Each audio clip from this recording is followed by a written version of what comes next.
ગુજરાતમાં સરેરાશ 71.48% વરસાદ નોંધાયો છે, જે સંતોષજનક કહી શકાય. જો કે, રાજ્યના વિવિધ ઝોનમાં વરસાદની સ્થિતિ અલગ અલગ છે. દક્ષિણ ગુજરાતમાં 98% વરસાદ સાથે મેઘમહેર થઈ છે. જાણો ગુજરાતમાં ક્યાં કેટલો વરસાદ ખાબક્યો? ચાલુ ચોમાસાની સિઝનમાં ગુજરાત રાજ્યમાં સરેરાશ 71.48% વરસાદ નોંધાયો છે, જે રાજ્ય માટે એકંદર સંતોષકારક આંકડો કહી શકાય. જો કે, આ આંકડો સમગ્ર રાજ્યની વાસ્તવિક સ્થિતિનું સંપૂર્ણ ચિત્ર રજૂ કરતો નથી, કારણ કે રાજ્યના વિવિધ ઝોનમાં વરસાદની સ્થિતિમાં નોંધપાત્ર ભિન્નતાઓ જોવા મળી રહી છે. ક્યાંક મેઘમહેર થઈ છે, તો ક્યાંક લોકો હજુ પણ આકાશ તરફ મીટ માંડીને સારા વરસાદની રાહ જોઈ રહ્યા છે. રાજ્યના દક્ષિણ ગુજરાત ઝોનમાં વરસાદે રેકોર્ડ બનાવ્યો છે, જ્યાં 98% વરસાદ નોંધાયો છે. આ આંકડો લગભગ 100% નજીક છે અને દક્ષિણ ગુજરાતના મોટાભાગના વિસ્તારોમાં નદીઓ છલકાઈ ગઈ છે, જળાશયોમાં પાણીની ભરપૂર આવક થઈ છે અને ખેડૂતોમાં હર્ષની લાગણી છે. આ વિસ્તારમાં સારો વરસાદ કૃષિ ઉત્પાદન માટે અત્યંત મહત્વપૂર્ણ છે અને પાણીની સમસ્યામાંથી મુક્તિ અપાવનાર સાબિત થયો છે. મધ્ય ગુજરાતની વાત કરીએ તો અમદાવાદ, ગાંધીનગર અને વડોદરા જેવા મુખ્ય શહેરો ધરાવતા આ ઝોનમાં 70% વરસાદ થયો છે. છેલ્લા 10 થી 15 દિવસમાં થયેલા વરસાદને કારણે મધ્ય ગુજરાતની સરેરાશ ટકાવારીમાં નોંધપાત્ર સુધારો થયો છે. આ વરસાદે શહેરી વિસ્તારોમાં પાણીની જરૂરિયાત પૂરી કરી છે અને ગ્રામીણ વિસ્તારોમાં ખેતી માટે પણ લાભદાયી સાબિત થયો છે.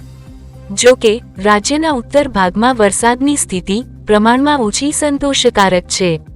ઉત્તર ગુજરાતમાં અત્યાર સુધીમાં 52% વરસાદ નોંધાયો છે. ચોમાસાનો અડધો સમય વીતી ગયો હોવાથી આ આંકડો સરેરાશ કરતાં થોડો ઓછો કહી શકાય.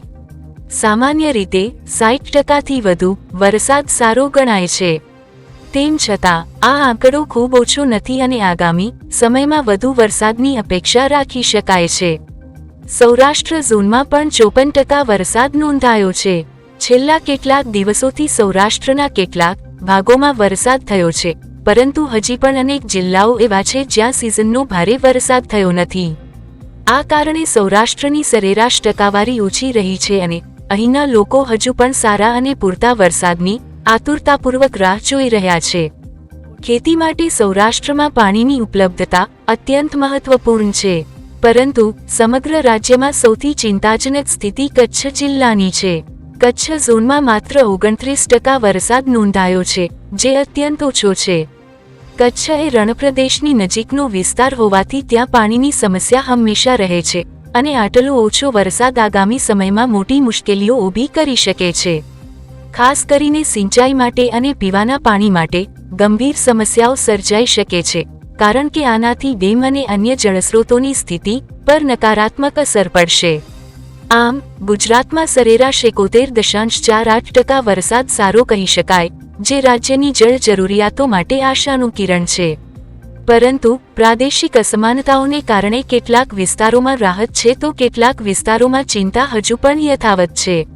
રાજ્ય સરકાર અને સ્થાનિક તંત્ર દ્વારા ઓછો વરસાદ ધરાવતા વિસ્તારોમાં પાણી વ્યવસ્થાપન માટે અગમચેતીના પગલાં લેવા અત્યંત જરૂરી છે.